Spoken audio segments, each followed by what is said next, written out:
Goes against the all-time winner with 29 titles and over $500,000 earned, Earl Anthony. Semiz. First shot, final game.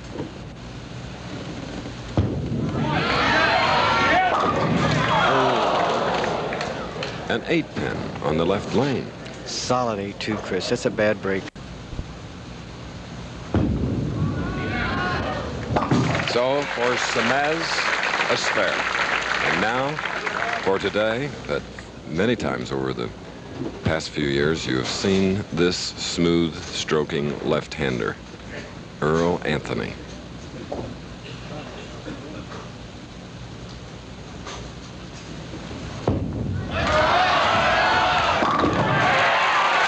As they say, Earl, Chris, he just moves the ball gently and softly down into the backswing and just comes through softly and smoothly, just like a poem.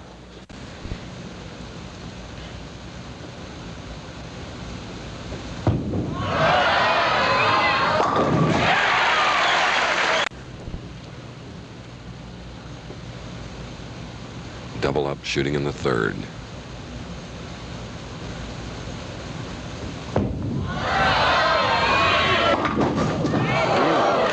Good break. Leave.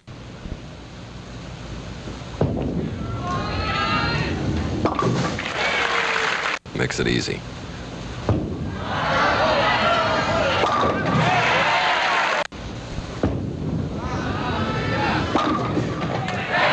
in this final game, he needed that strike in the fourth frame.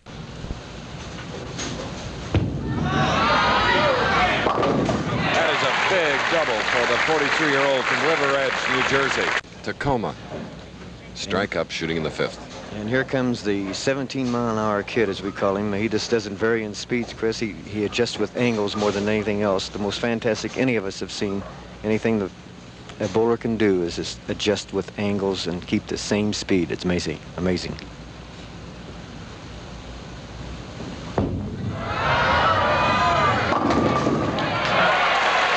Double for Anthony.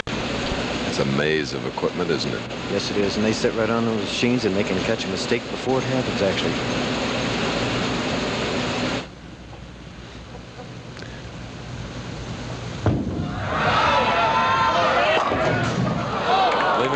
What Jack Nicklaus is to golf. Amen. But Mr. Dick Weber, I must say, he paid you the highest compliment by wanting to be your doubles partner in the future. Well, this particular year I'm bowling with my son John, but Mr. Anthony asked if I wouldn't reserve the spot for him next year, and I thought that was an honor and great pleasure, and I said I probably would. Well, he has to respect a living legend. Now Semiz. He's got a double going. Ooh, a pocket hit and a three-bagger in this final game. This is a very important strike, too, because this can cut the lead down to -4 for Teata Semiz.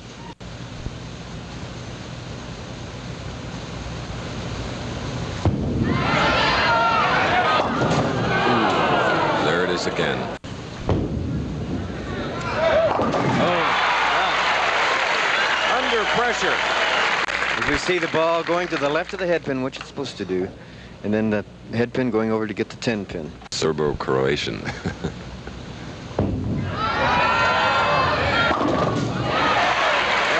With a spare up, Anthony with a strike in the seventh frame, 18 pins now. That's his lead here in the final game, the 74 winner of the Tournament of Champions. With this strike here, Chris, you know, he could have a possible 228 or 227 just sparing out after he gets this strike and making Semiz go all the way. The tournament leader and the last top-seeded player to win here was John Petraglia in 1971.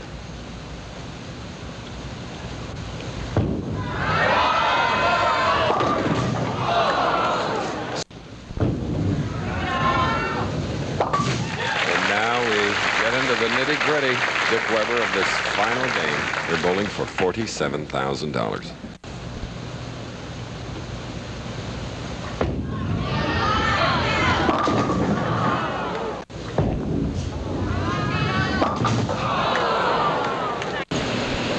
behind the scenes up front.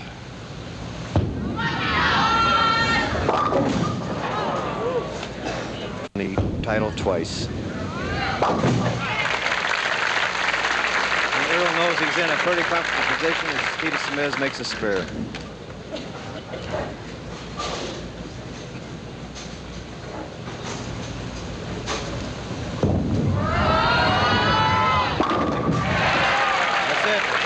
Foundational strike and a $30,000. Earl Anthony now joins Jim Godman and Dave Davis as two-time winners of the Firestone Tournament of Champions. Win number 30. Just an unbelievable, the greatest bowler ever. I thought Don Carter was great, but this fella is surpassing that. Just a fantastic bowler.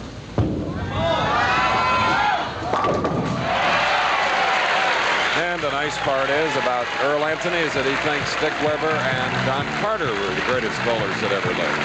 Congratulations. Thank you, Chris. Boy, this is a thrill, I'll tell you. This has got to be my all-time biggest thrill, I think, in bowling. Are you really going to retire?